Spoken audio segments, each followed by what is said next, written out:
sa Pilipinas. NBC Manila Broadcasting Company. DZRH, member, kapisanan ng mga broadcaster ng Pilipinas.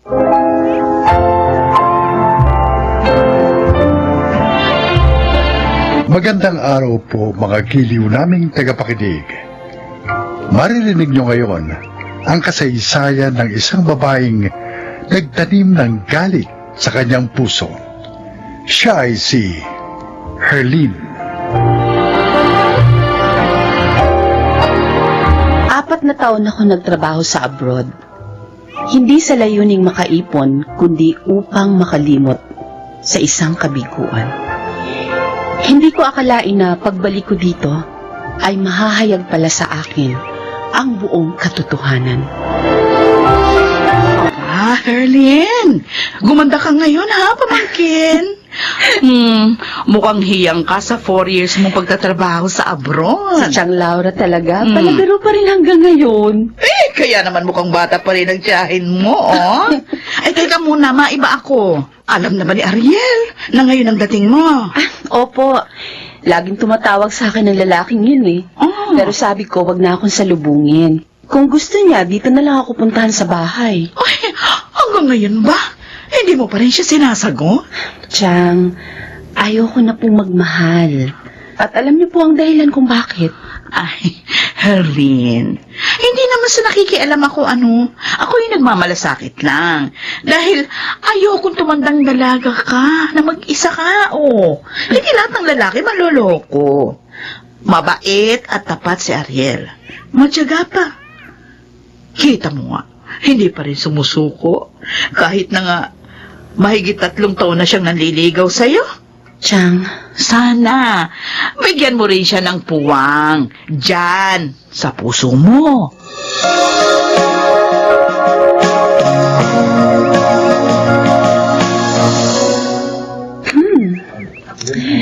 maganda ang restaurant na to. Mukhang mamahal ang mga pagkain dito. Tama nga si Chang Laura. Napakatyaga ni Ariel. Patuloy siyang umaasang matututunan ko rin siyang mahalin. Katunayan nito, i-dinate niya ako sa mamahaling restaurant na to. Ayan na siya. Papalapit na siya sa akin. Herlene?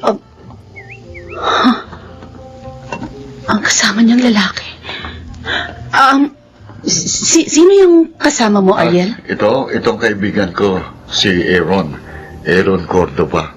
Aaron, siya yung sinasabi ko sa'yo, si Herlene. Kumusta ka, Herlene? Mabuti naman. Aaron Cordova.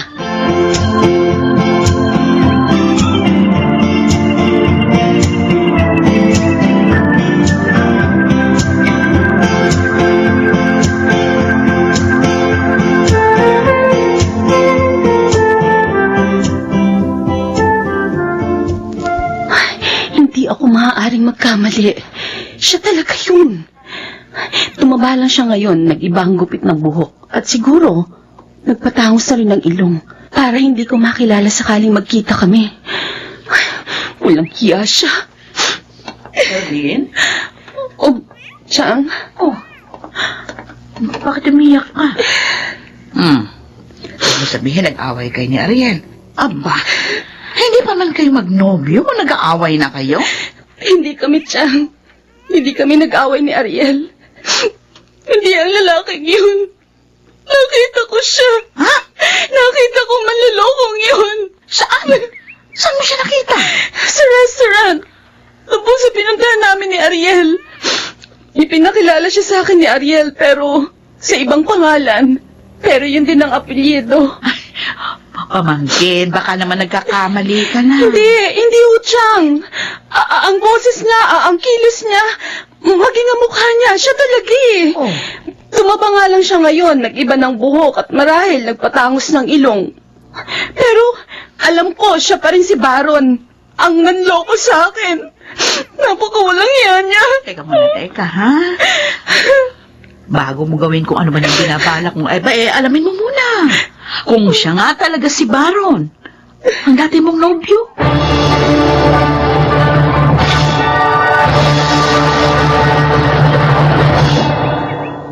Ariel, gaano mo na ba katagal na kaibigan yung si Aaron?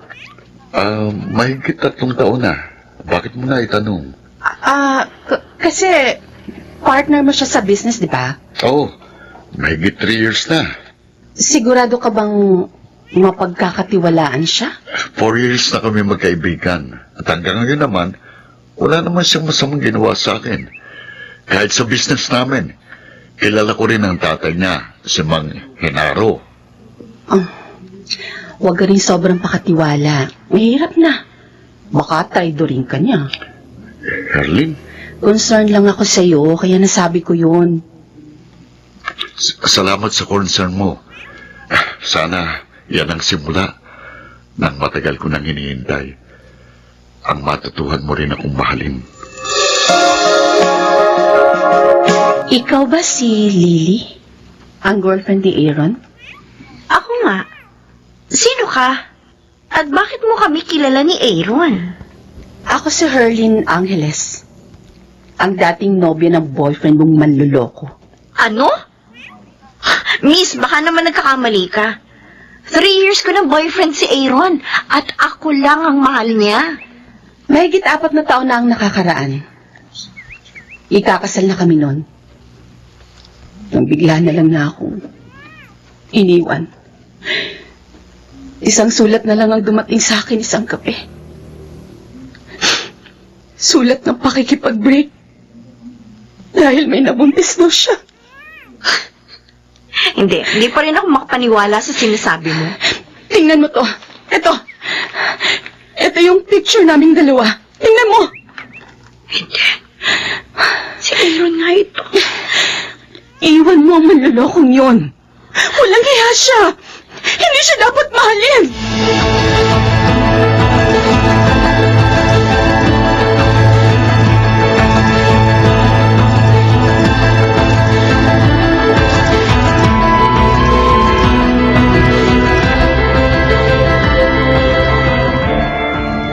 Lily?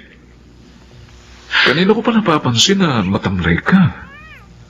Bakit masama ba ang pakiramdam mo? Talagang masama ang pakiramdam ko. Ha? At gustong-gusto kong manampal ng tao. Ano? Sandali, galit ka ba? Hindi lang galit. Galit na galit sa'yo. Sa akin? Bakit? Anong nagawa ko? 3 taon kitang pinagkatiwalaan. Yung pala, manluloko ka. Sandali, ha? Hindi kita maintindihan, eh. Paano ko nanloko? Nagpunta rito si Herlin Angeles. Ang babaeng niloko mo. Mahigit 4 na taon na nakakaraan. Niloko ko? Herlin Angeles? Huwag ka na umarte dyan. Aminin mo na totoo. Sandali.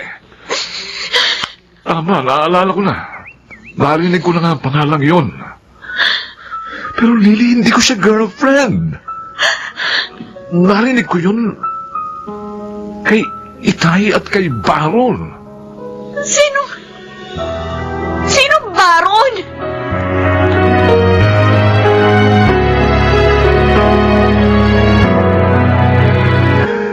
Muntik nang makipag-break sa akin ng girlfriend ko, Ariel. Aaron, hindi ko alam na ginawa yun ni Herlin. Wala naman akong nabanggit sa kanya. Tungkol sa nobya mo. Maaaring may mga nalaman siyang impormasyon. Sabagay, hindi rin natin siya masisisi. Akala niya ako si Baron. Hindi ko kilalang Baron na yun. Pero madalas ko marinig noon ang pangalan yun kay Herlin. Ariel, kakambal ko si Baron. Ha? Identical twin kami. Ganun ba? Nasan siya? At bakit niya iniwan si Herlin?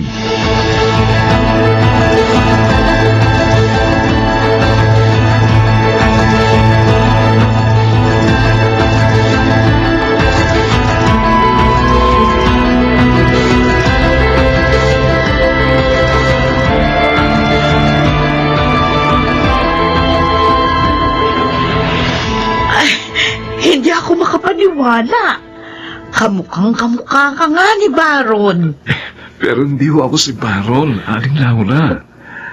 Kakambal ko po siya. Identical twin kami. Ano? Pero wala siyang nabanggit sa akin na...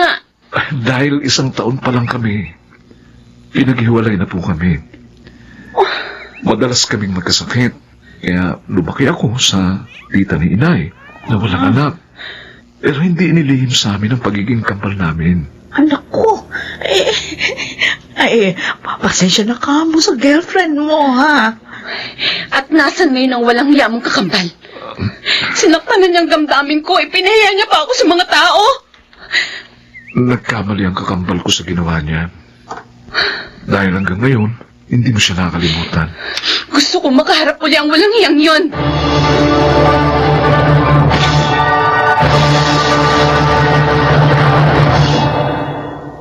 Eto. Narito na tayo. Ano bang kalokohan to, Aaron? Bakit mo ako dinala dito sa sementeryo? Sabi ko, dalhin mo ako kay Baron. Kumusta ka na, Arlene? Mang Hinaro? Si Itay na magsasabi sa iyo ng lahat. Siya ang kasama ng kakambal ko hanggang sa huling sandali. Huling sandali? Ano? Wala na si Baron. Mahigit 4 na taon na siyang patay. Hindi. Ikakasal na kayo noon nang malaman niyang may tumor siya sa utak. At may taning na ang kanyang buhay. Ano po? At dahil sa pagmamahal niya sa iyo, ayaw niya makita mo ang kanyang pagpanaw. Kaya pinalabas niya sa iyo na nakabuntis siya ng ibang babae. Diyos ko. Ang paniwala niya, mas madali mo siyang malilimot kapag nagalit ka sa kanya. At ikaw na ang kusang lalayo.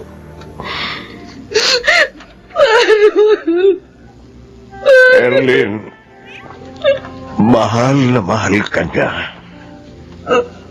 Mahal na mahal ka ng aking anak. Hanggang sa huling sandali, sinasambit niya ang pagmamahal niya sa iyo. I'm sorry. I'm sorry, Baron. Hindi ko alam. Sorry.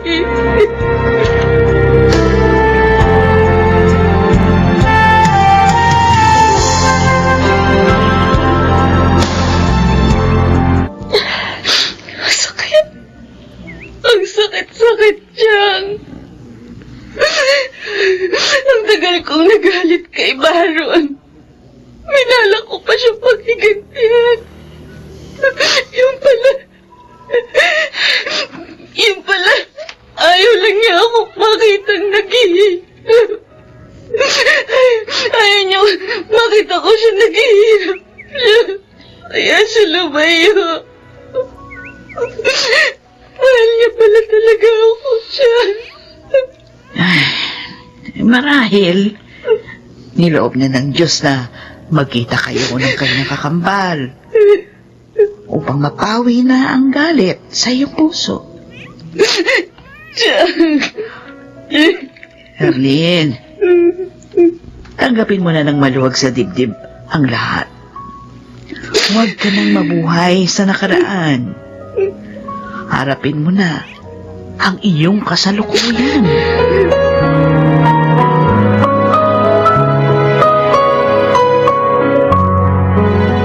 Ariel, salamat ha.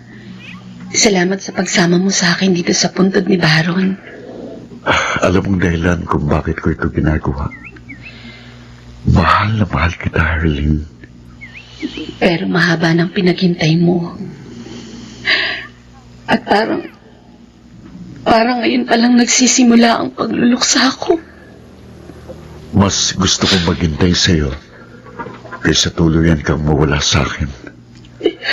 Dahil kung hindi rin lang ikaw ang makakatuluyan ko, hindi na ako magkaasawa. Ariel, Kaya sana, hayaan mo na lang ako sa paghihintay ko.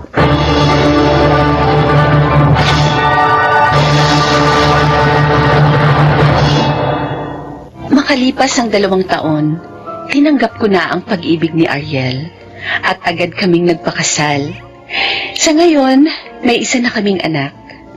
Ako po si Herlin at ito ang aking buhay. Tunay na may nilagang nakalaan sa pagtsatsaga ng isang nilalang. Mga nagsiganap, Rosana Villegas, Jun Legaspi, Phil Cruz, Lionel Benamin, Chiquit del Carmen Amor, at Jenaline de la Cruz sa papel na Herlin. Naglapat ng angkop na tunog Jerry Mutia, sa musika Buboy Salonga, supervisyong teknikal Eric Lucero at Bong Muyar, creative consultant Phil Cruz, production assistant Anching Cruz.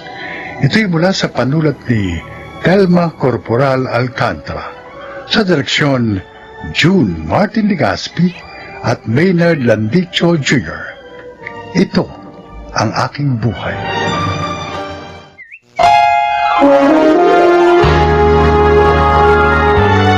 Kauna-unahan sa Pilipinas. Manila Broadcasting Company. DZRH, member, kapisanan ng mga broadcaster ng Pilipinas.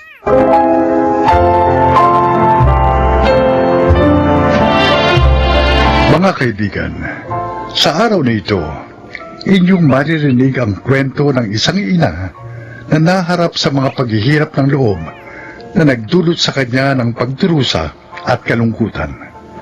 Siya ay si Helen. Nabibilang kaming mag-anak sa mga pamilyang walang kasiguruhan ng buhay at palaging sinusubok ng krisis ang kahirapan. Naitatawid lamang namin ang buhay sa pamamagitan ng pagiging construction worker ng aking asawa na si Celo at ng aming panganay na si Edwin. Masakit mang aminin, refleksyon ng sitwasyon namin ng magkasamang paghihirap at mga agam-agam dahil sa kawalan ng katiyakan sa pang-araw-araw naming pamumuhay. O, ayan na, Celo, ha? Nandito ng lahat sa plastic bag na pula yung mga baon niya ni Edwin. Tinapang galunggong tsaka itlog na maalat. Yun ang ulam niyo. Dinagdagan ko na rin ng kanin para meron kayong pang merienda mamaya. Ang tanong, si Edwin ba nakagayak na?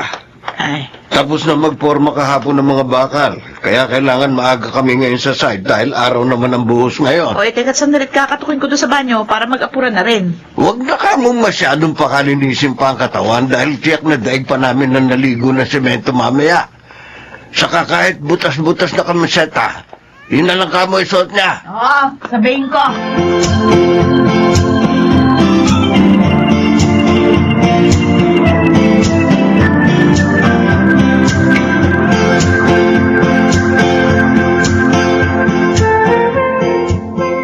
Edwin, Oy, Arlene. mukhang ang aga niyo nagsipasok ngayon sa site, ah. Oo, araw kasi ng buhos ngayon eh. Saka nataon pang Sabado. Araw rin ng sweldo. Ganun ba? Ay, siya nga pala.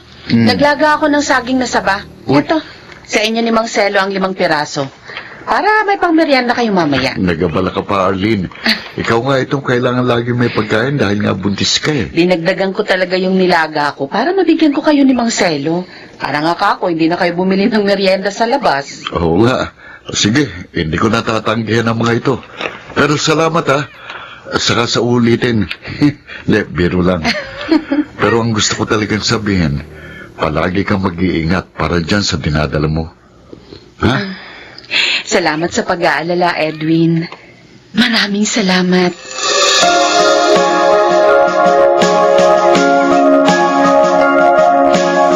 Oy, Lottie, bukas linggo, maaga kang gumising para maaga rin tayong makapamili ng kropek naire-repack natin. Pandagdag dito sa mga panindang ilalako natin sa terminal ng bus. Mag-repack na rin po tayo ng mani at cornic, Nay. Total, nag-iikot na rin lang tayo sa buong terminal. Dagdagan na natin yung paninda natin. O, pwede rin. Babawas tayo sa sweldo ng kuya mo para papuhunan natin. Yung sweldo nga kasi ng tatay mo nakalaan na yon sa maraming gastusin dito sa bahay. na kinukulang pa nga madalas.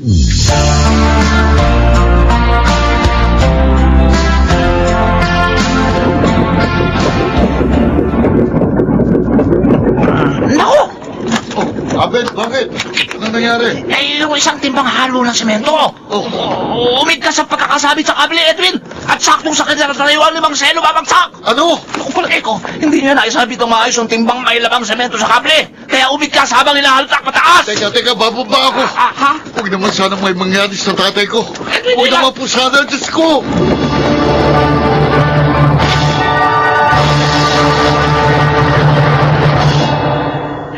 Edwin, ngayon patay ng tatay mo. Ikaw na maghahanap buhay para sa amin ni Lottie.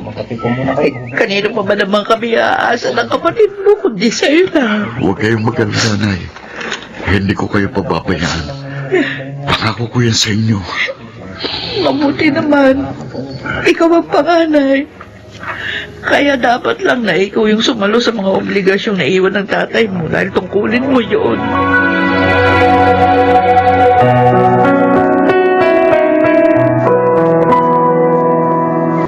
Abet, kumusta naman si Edwin pagkalibing ni Mang Selo? Yun, luluksa pa rin. Kasama ng nanay at kapatid niya, Alin. Gaalala rin kasi ako sa kanya. Hindi pa rin kasi siya sumasagot sa mga text ko.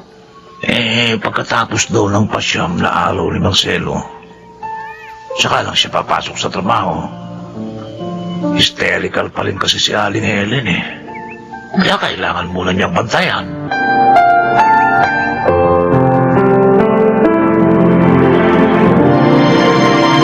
Lottie, Nay, isang linggo nang hindi umuwi ang Kuya Edwin mo ah. Palagi ba yung nag-overtime? At doon na siya natutulog sa barracks nila sa construction site. doon na po sa kubo ni Arlene na malapit lang sa trabaho nila umuuwi paggabi si Kuya, Nay. Ano? Sinong Arlene? Yung nabuntis ng kung sinong trabahador sa ginagawang building na yon? Opo, Nay, siya nga po. Bakit alam mo pala? Ba't hindi mo sinasabi sa akin? May mga bagay bang nangyayari sa bahay na to? At hindi ko na dapat malaman, ha? Ha? Nanay mo ako! Bakit ginagawa mo ako tanga? Ha?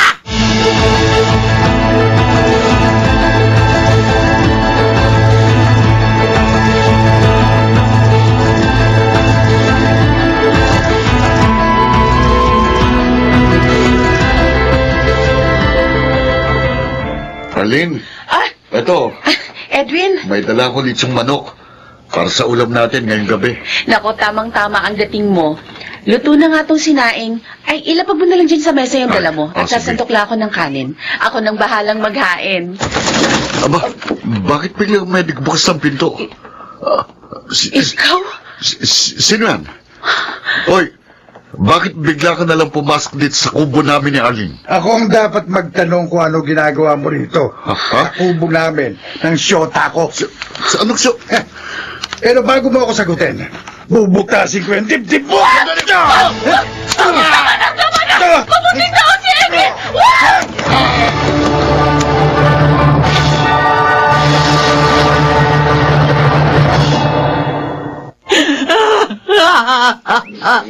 Bakit ganon? Diyos ko. Bakit kinukuha mo sa akin ang mga taong dapat nakatuwang ko sa pamumuha? Una si Selo. Ngayon naman si Edwin. Bakit?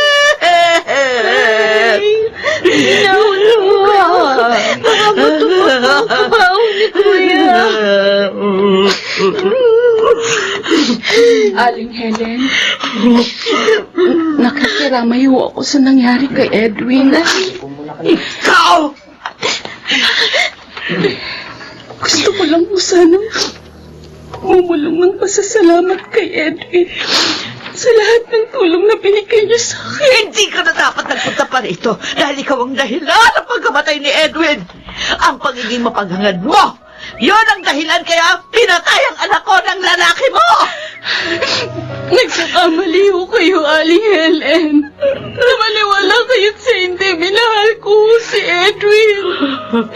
Minahal ko ang inyong anak dahil sa kabutihan ng kanyang puso. Sinungaling ka. Sinadya mong akitin si Edwin para may bubuhay sa'yo ng sanggol na dinadala mo. Nakipagharim ka na rin sa buhay. Inagaw mo sa akin ang anak ko. Inagaw mo ang kahit sa isang tao pinag-uugutan ko ng pag-asa. Ang ang paniniwala niyo. Wala na ho ako magagawa. Pero sana hayaan niyo naman ako makalapit sa kabakong ni Edwin. Marami akong gusto sabihin sa kanya. Marami akong gustong ipagpasalamat sa kanya. Umalis ka na. Umalis ka na. Bago pa magdilim ang isip ko, baka kung ano pang magawa ko sa'yo. Hindi ka nararapat sa burol ng anak ko. Dahil hanggat nakikita kita, lalo mo lang dinadagdagan ang pagdadalamati ko sa kanya pagkamatay.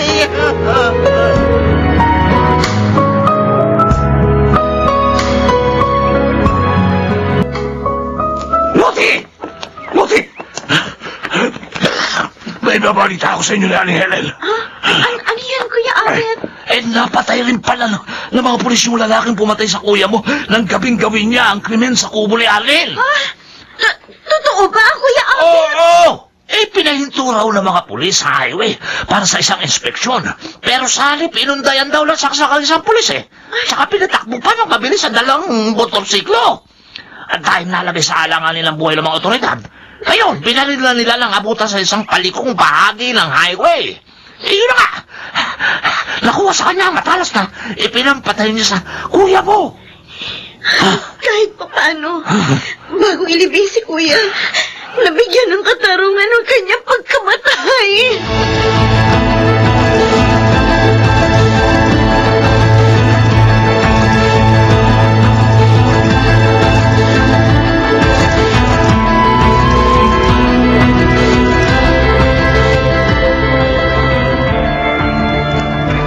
Maaari nga. Tama ka sa sinabi mo. Wala na tayong magagawa, Arlene. Dahil patay na yung mga taong mahal natin. Pero tayong mga buhay pa, meron tayong magagawa. Para sa ating mga sarili. Ako, hindi ko makakalimutan ang pagpapahalagang ipinagdama sa akin ni Edwin. Muli ako magsisimula kasama ang batang isisilang ko sa pamamagitan ng kanyang magagandang alaala. Kung wala mang katapusan ang mga kirot natin ng kanilang pagkawala, kailangan ko pa rin harapin ang pangungulila sa bawat araw.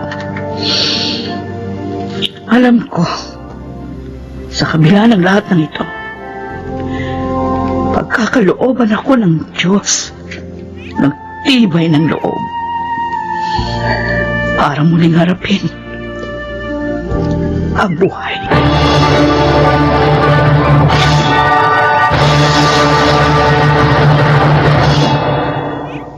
Hanggang ngayon, hindi ko alam kung hanggang kailan matatapos ang nararamdaman kong kalungkutan.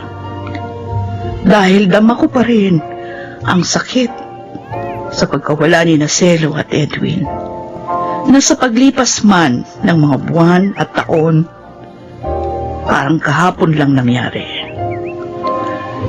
Pero ang napatunayan ko sa lahat ng ito, malaking bagay ang pagtawag sa Diyos upang malampasan ang mga hinanakit at muling magplano para sa hinaharap. Kasama na rin namin si Arlene at ang kanyang 1 taong gulang na anak sa naging sama-sama naming pagharap sa mundo. Ako si Helen at ito ang aking buhay. Pinakadakila sa lahat ng kabutihan ang paglingap sa kapwa. Bagamat nagkukulang ang lahat ng bagay, ngunit hindi ang dakilang layunin ito na pundasyon ng pagkakaunawaan ng bawat tao. Mga nagsiganap, Jenaline de la Cruz, Chiquit del Carmen Amor, Junel Benamin, Phil Cruz, June Ligaspi, at Rosana Villegas sa papel na Helen. Naglapat ng angkop na tunog Jerry Butiao. Sa musika Buboy Salonga. Supervisyong teknikal Eric Lucero at Bong Muyar. Creative consultant Phil Cruz. Production assistant Anching Cruz. Ito'y mula sa panulat ni Sel Barlam. Sa direksyon June Martin Ligaspi at Maynard Landicho Jr. Ito ang aking buhay.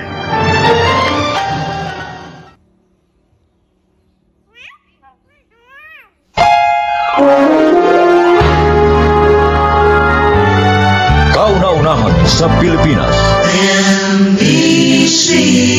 Manila Broadcasting Company. DZRH, member, kapisanan ng mga broadcaster ng Pilipinas.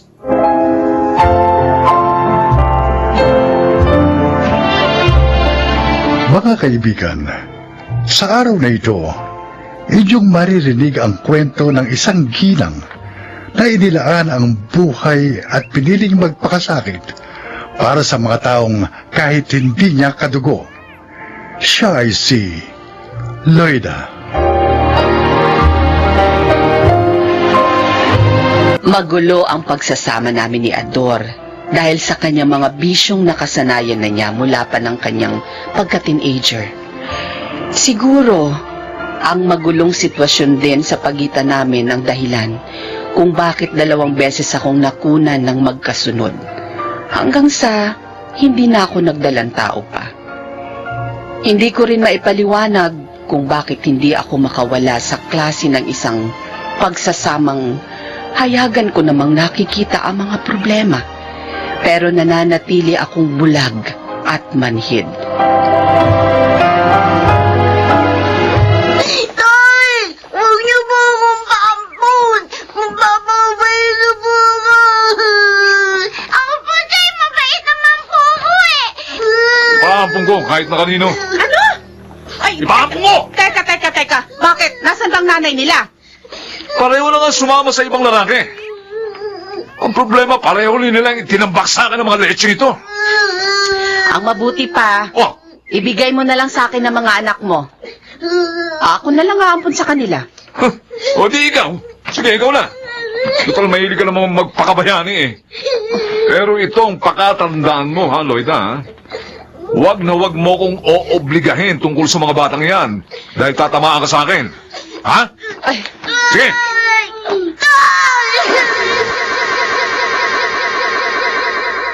Adi, Ryan, huwag niyong kalilimutang kunin dito sa mesa yung mga baon yung pagkain ha, para sa tanghalian bago kayo pumasok sa trabaho. Iba na, Roida. Sinabi ko na po sa inyo, huwag na kayong mag-abalang magluto ng babaunin ko. Dahil libre po ang tanghalian namin sa kantin ng ospital. Ako rin po, Inay Loida. May libreng meal din po sa opisina. Pero babaunin ko na rin ngayon yung inhandaan nyo para naman hindi masayang ang pagod nyo. Ay, o siya, sige na. Kunin niyo na rito sa mesa at ilagay niyo na sa mga dala niyong eco bag. Para, makapasok na kayo sa mga trabaho niyo. Tanghali na Oo. Sige po, kukunin ko na rin po yung para sa akin. Sige po, Ay. alis na kami, Nay Loida. Teka, sandali. Oo. May ipakikiusap sana ako sa inyong dalawa. Yung kay Itay po, kung tungkol po sa kanya na naman ay pakikiusap ninyo, pasensya na po. Pero hindi ko po magagawang batiin si Itay. Sakali makasalubong ko siya sa labas, Nay Loida. Ang sa akin lang, magmano man lang sana kayo sa tatay niyo kapag nakita niyo siya sa labas. Sinubukan ko naman pong magmano minsan. Pero hindi po niya inabot ang kamay niya. Tinalikuran po ako. Kaya naisip ko, bakit pa ba ako magmamano sa kanya?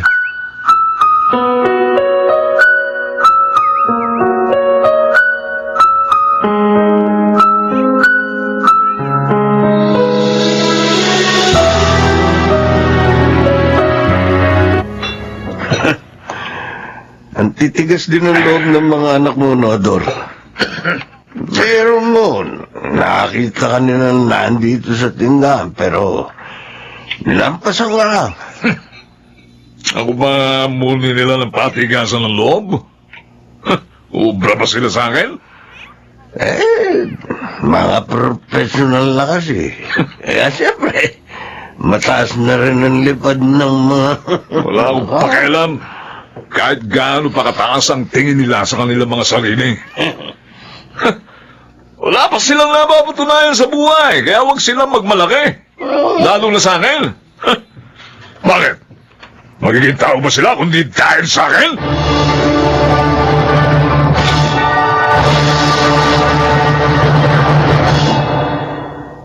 Hoy! Abi! Ano ba?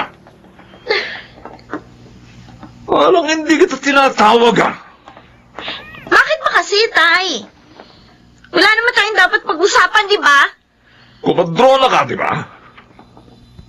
Itatanong ko lang sa iyo kung ano ang proseso ng panganganak doon sa public hospital na pinagjujutihan mo.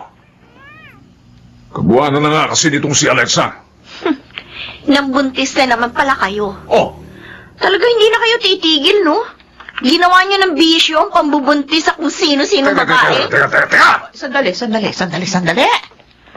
Bakit magsalita nitong anak mo, Adora? Hoy, hindi ako basta-basta babae lang, ha?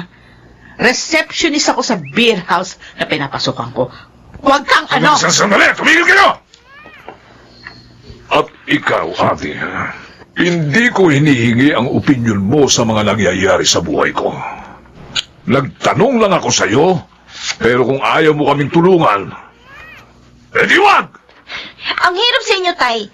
Dito pa kayo nagkakalat sa sarili ninyong lugar. Aba, Sana man lang sa ibang lugar nyo dalhin yung pagka-immoral ninyo. Hoy! Minimenos mo na naman ba pagkatao ko? Loko. Ha? Baka akala mo, hindi kita kayang ingod-ngod dyan sa kalsadang yan. Gusto mo? Sandali lang, Alexa. Ikaw, ate, masyado ka matalim magsalita. Hindi mo na ako nirespeto bilang iyong ama. Kaya tama lang ang desisyon kong ipamigay ka noon dahil lalaki ka lang palang isang walang kwentang tao.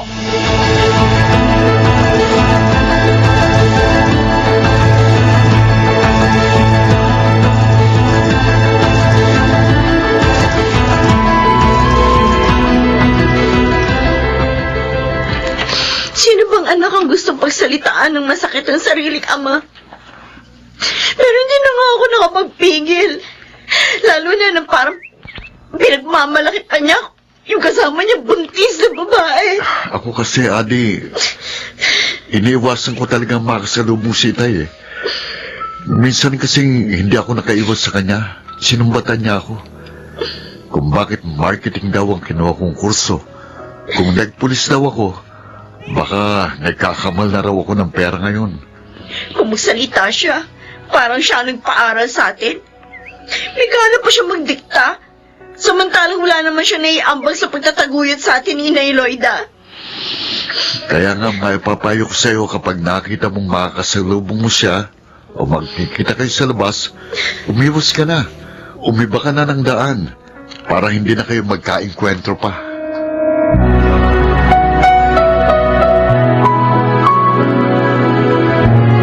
Ako naman, Ador! Hindi ka na naman ba papasada ng taxi? Abi, igugutumin mo ba kami nitong batang nasa tiyan ko? Ha? Isa pa mga anak na ako! Wala na ka pera-pera ni Cinco! Ano ba? Hindi ko nga kayang dali ng katawan ko. Ano? Umiikot na ang tingin ko. Arte mo? Sa nasusukang. Tumingin ka! Huwag mo umahan dyan, ha? Kagabi lang singlaks ka pa ng kalabaw. Panay nga laklak mo ng anak, di ba? Alexa, Ano? totoo ang sinasabi So, ko. arte-arte mo dyan. Umiikot na ang paligid ko. Nagdidilim na. Magdrama dyan! Ang palingin ko. Hindi ko na Ay, naku, tagal. kaya. Ay! Ador! Naku, bisit na to. Bumango ka nga dyan! Ay, hindi ka pwede mamatay! Hindi ka pwede mamatay dyan dahil may pananagutan ka pa sa akin dyan! Mga anak pa ako! Bago nasabi! Ador!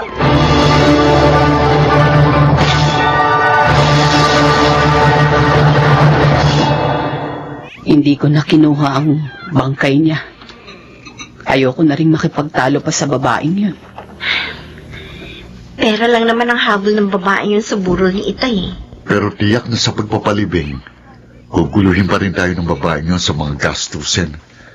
Hindi naman natin pwedeng pabayaan si Itay. May nabili na akong lupa sa sementeryo. Paliliit pa kayo nang maipundar ko yun. Sinamantala ko ang kalakasan ng pagtitinda ko ng isda noon sa palengke. Pagkahiwalay man kami, pinaghandaan ko talaga ang ganitong mga sitwasyon sa pagtanda namin ng tatay nyo. Sa pagkamatay ni Itay, pare-pareho na tayong lumaya mula sa mga panliligalig niya. Lalo na po kayo, Nay Loida. Kayo ang unang-unang lumaya mula sa mga sakit ng loob na ipinadanas niya sa inyo.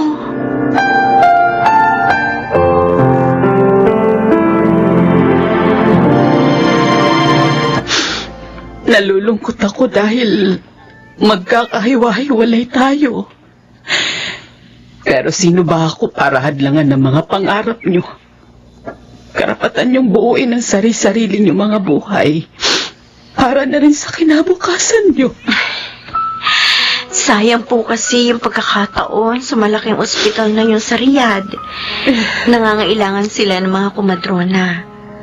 Kaya nga po tuwan-tuwa ako nang matanggap ang application ko doon. Ako naman po, nang matanggap ang application ko sa isang malaking food chain sa Dubai, hindi ko na rin po pinalampas.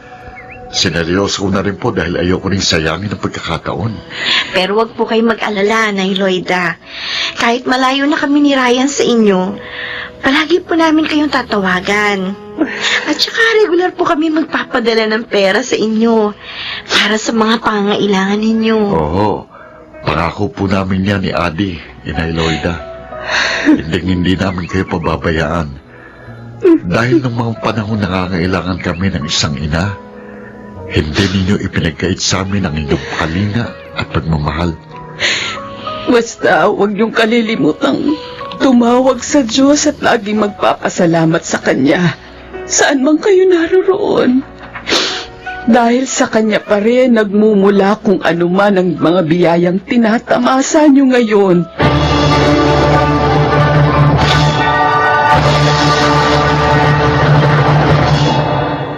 Tila isang mahabang misyon sa buhay ko ang natapos. Mula sa pagsagip ko kina Adi at Ryan sa walang direksyong buhay na naranasan nila kay Ador. Hanggang sa mahabang taon ng muling pagbuo sa kanilang mga pagkatao. Mula pa rin sa mapapait na karanasan. Hindi naman ako nabigo kina Adi at Ryan. Napalaki ko silang mabubuting individual na marunong ding magbalik ng kabutihan sa kanilang kapwa. Hanggang ngayon, hindi pa rin sila nakakalimot sa kanilang pangakong saan man sila makarating, ako pa rin ang kaisa-isa nilang ina na itinuturing. Ako si Loida at ito ang aking buhay. Hindi na susukat sa dugo ang pagiging isang magkapamilya. Higit sa lahat, hindi ito hadlang para magsakripisyo at maghandog ng kalinga at pagmamahal. Dahil pag-ibig ang sukatan ng paglingap sa kapwa.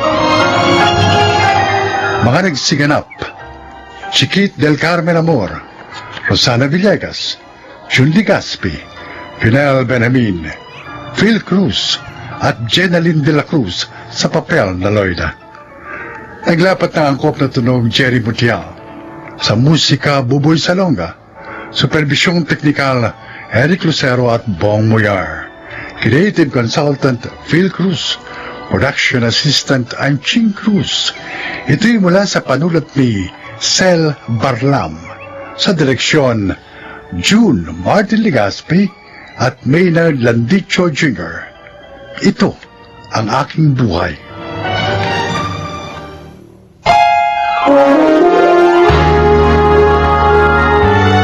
Kauna-unahan sa Pilipinas. NBC Manila Broadcasting Company. DZRH. Member, kapisanan ng mga broadcaster ng Pilipinas.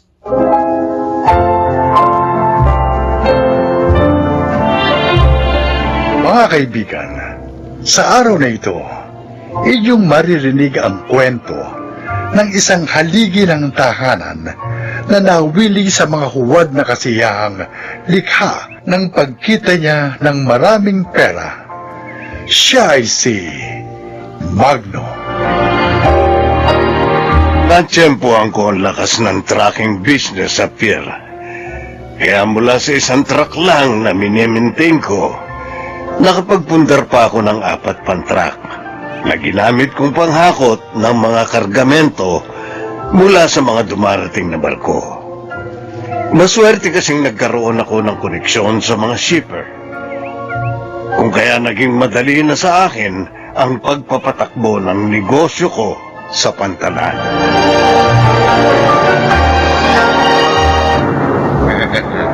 Anak nang, para ka na lang namumulot ng pera dito sa pera, Magno. Bawat dating ng mga truck mo, hindi ka na magkandatuto sa pagbibilang ng pera. Paldong-paldo ka araw-araw. Ganun talaga pag dumating ang swerte, Domeng.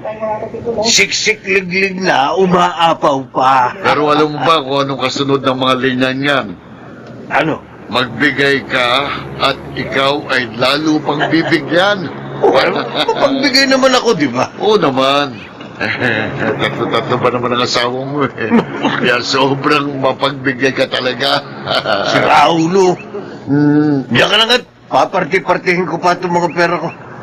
Oh, ayan 500 piso. Uy. Sa'yo na yan. Alam ko naman naghihintay ka lang na hagisan kita eh. Kaya kanina ka pa alikid sa akin. Buti naman alam mo. Salamat ha. Tama-tama. Wala akong labas ngayon eh. Pagpalain ka pa sana lalo. Huwag mo na akong utuhin. Baka magbago pa isip ko. Sige na. Pawiin ko pa yung 500 piso na yan sa'yo eh. Hindi na ha. Sige na, scared na.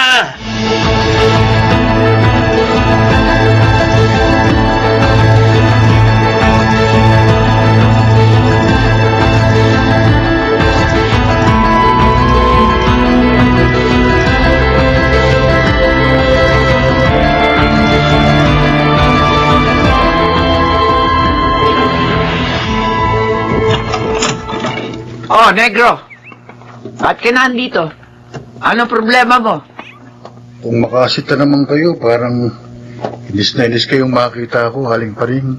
Eh, kasi nga parang nakikita ko yung pagmumukha ni Magno. Pag nakikita rin kita, nagbubuwisit ako sa inyo pareho.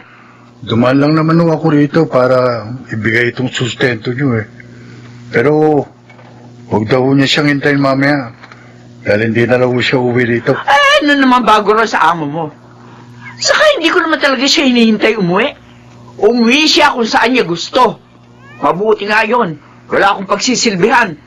Ang sarap kaya nang walang pinagsisilbihan. Haling pa rin. Kahit na ano pa ang sabihin nyo, pagdating ng araw, sa inyo at sa inyo pa rin uuwi si Mang Magno. Di ba? Sabi nga ng iba, pagkahaba-haba man daw ng posisyon. Ay, naku, tama na, tama na. Ang mabuti pa, ibigay mo na sa akin yung pera. Pagkatapos, umalis ka na. Cho! Hindi ako nang marinig pa yung mga sinasabi mong prosesyon na yan. Hindi ako interesado!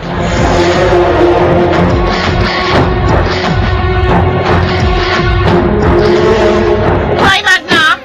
Baka akala mo, hindi ko alam yung tungkol sa babaeng taga-Biraw sa tinira mo sa barangay 123, no? Ang bilis mo talaga sa balita, no, Betty? Nako! Wag ko lang mababalitaan na mas malaki iniintrega mo sa kanya. Number 3 lang siya, ako number 2. Wag siyang ano, ha? Umayos ka rin. O ano? Kapag nandito ako, huwag kang dakdak ng dakdak. Ano gusto mo? Gaya ngayon, sa halip na nagpapahinga ako rito, bunganga ka ng bunganga. Basta gawin mo lang yung papel mo, tapos!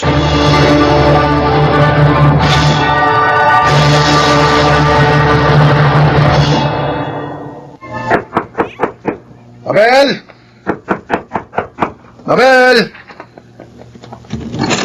Oh, negro, ikaw pala. Inutusan kasi kung mamalengke ni Mang Magno ng pang-igado. Bigay ko raw sa'yo para iluto mo rito. Kasi dito raw siya uuwi mamayang gabi. Naku, paano ba yan? Hindi ko alam iluto yan eh. Tsaka hindi talaga ako marunong magluto ng kahit na ano. Naku, mag-aaral ka, Mabel. Kung gusto mong mas kagiliwan ka pa ni Mang Magno, mag-aaral ka magluto. Lalo na ng mga paborito niyang putahe.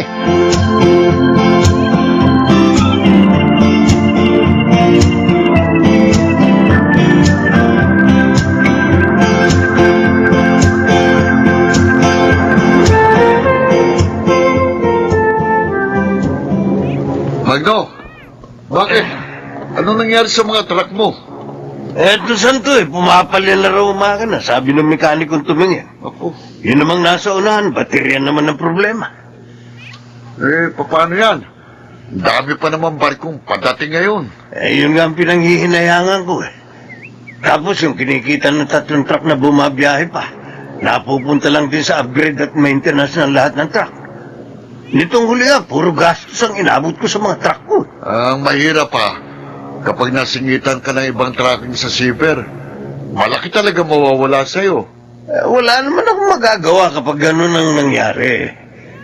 Karapatan ng shipper na kumuha ng serbisyo ng ibang tracking. Lalo na kung dagsa ang mga kargamento.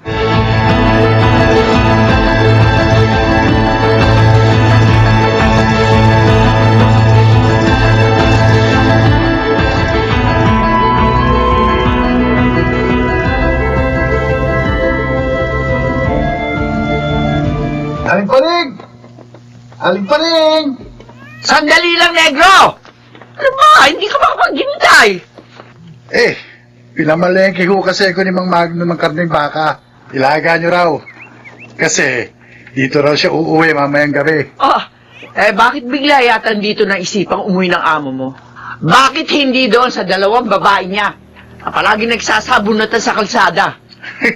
Ayan na naman kayo, Aling Paring. Di ba nga ang sabi ko sa inyo, ang buhay parang paglalakbay. Sa hinaba-haba man ang biyahe, sa pinakadestinasyon pa rin ito magtatapos. Kaya sa ayaw nyo sa gusto, pagdating ng araw, dito rin sa bahay nyong mag-asawa magbabalik si Mang Magno. Ang sabi mo sa akin, nililipat mo ako sa isang maayos na apartment. Pero hanggang ngayon dito pa rin sa mabahong squatters area na tumukoy ni upa. 4 na truck ko na nga kasi ang mga sira. Kaya yung isang truck na nakakabiyahe na lang ang inaasahan ko. Kaya talagang mabubulok na lang ako sa nakakasukang lugar na to. Alam mo, kaya ayoko na rin umuwi rito Ayaw mo kong tigilan ng kadadaktak mo. Nakukulilin ang teka ko sa'yo. Teka. Saan ka naman pupunta? Maghahanap ako ng lugar na walang maingay na katulad mo. Hoy! Teka lang, hindi mo pa ako binibigyan ng pera! Perahin mo ang mukha mo.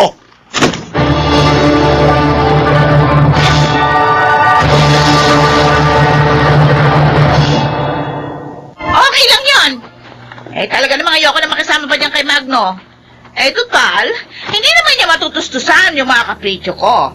Natural. Hahanap ako ng ibang bubuhay sa akin, ano? Ganun talaga ang buhay, Betty.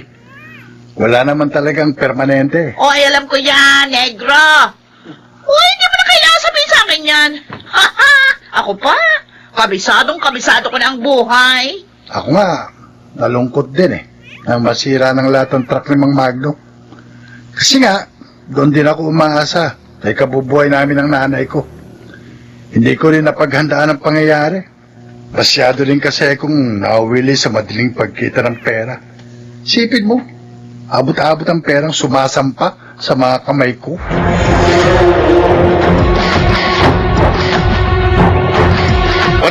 Paring! Si Magno, inatake! Itinakbo sa ospital ang mga kasamahan kong estibador.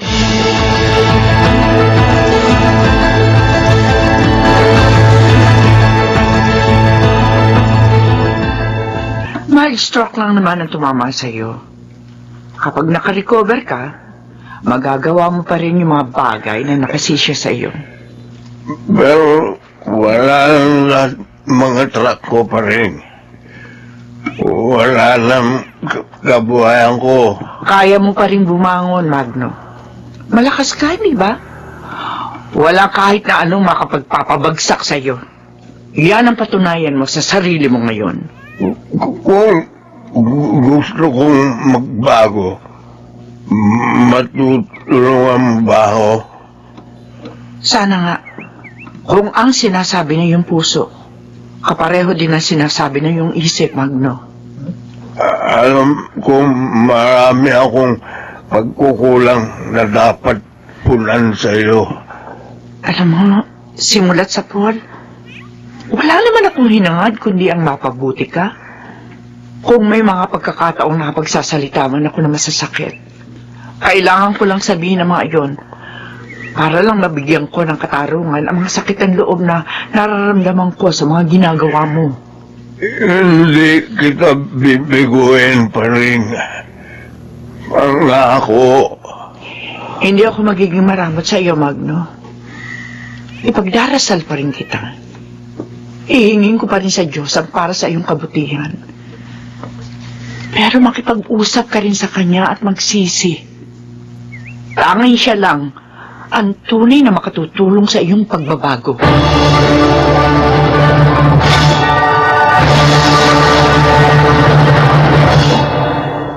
Siguro nga, pinitik ako ng nasa itaas. Kung kaya sa isang iglap, na walang lahat sa akin ang tinatamasa kong mga sarap ng buhay. Inabuso ko ang pera sa maling paraan ang paggamit nito. Ang higit na nakapagsisisi, hindi ko napaghandaan ang mga pagsubok. Gusto kong makabawi sa lahat ng pagkukulang ko kay Paring. Kung kaya sa kanya ko inialay ang sinimulan kong pagbabago. Ako si Magno, at itong aking buhay. Dais ng tao na palaging makaranas ng mga kasiyahan sa buhay. Ngunit, pansamantala lamang ang lahat ng ito at maaaring mawala sa isang iglap. Makamit man natin ang lahat ng ito, darating pa rin ang pagkakataon na tayo ay masasaktan at mahihirapan. Mga nagsiganap, Phil Cruz, Jun Legaspi, Susan Robles, Rosana Villegas, Chiquit del Carmen Amor, at Lionel Benamin sa papel na Magno.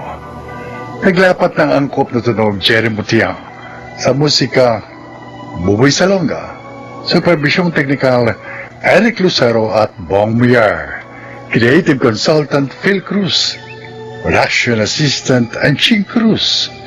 Ito'y mula sa panulat ni Sel Barlam, sa direksyon June Martin Legaspi at Maynard Landicho Jr. Ito ang aking buhay.